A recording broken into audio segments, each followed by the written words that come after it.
on Zion. King Asina Crown, Babado, Teta, Pompani Vaoyanege, Timan, Rudolf Nonagabanga, Love Cheka Ungebanga, Aspa Upesira Zenge Masanga, Inodoxia Nemanga, Tidi Love Yechingere, Toda Yede, Utara Yemsenga Bere, Timoni Regirum Garbere, Dem Sitara Jeso Garbere, Garbere, Atidi Love Yechingere, Toda Yede, Utara Yemsenga Bere, Timoni Regirum Garbere, Dem Sitara Jeso Garbere, Garbere, Garamazindi Gutesere, Timoni Uchiwa Unge Judas, Kaunuke Uchita Unge Pere, Daiwaka Karawaka Nduza Zere, Zingade Chaise Jimiro Nebushorwa, Kana Kutata Kufamba Nebutawa, Chiko mwana we mutowa, Nguwa zese tinongoyorwa,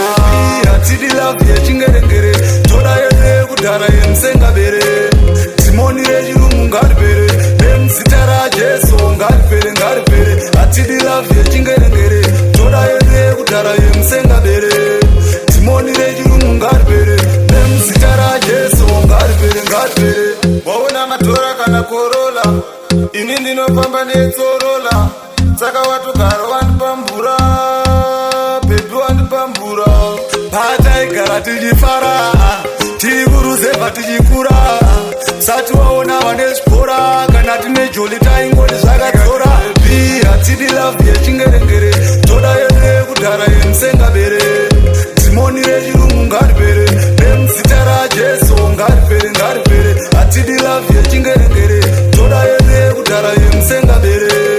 Timoni Regirum Garbere, Dem Sitara Jeso Garbere, Garbere. Garamazindi Kudzesere,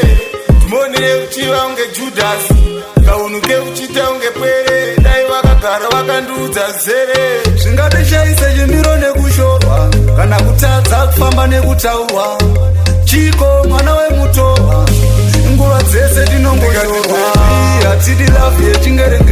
Toda Yede Kudara Yemsenga Bere, Timoni Regirum Garbere, Dem Sitara Jeso Garbere, Garbere, Atidi Love Yechingere, Toda Yede Kudara Yemsenga Bere, Timoni Regirum Garbere, Dem Sitara Jeso Garbere, Garbere.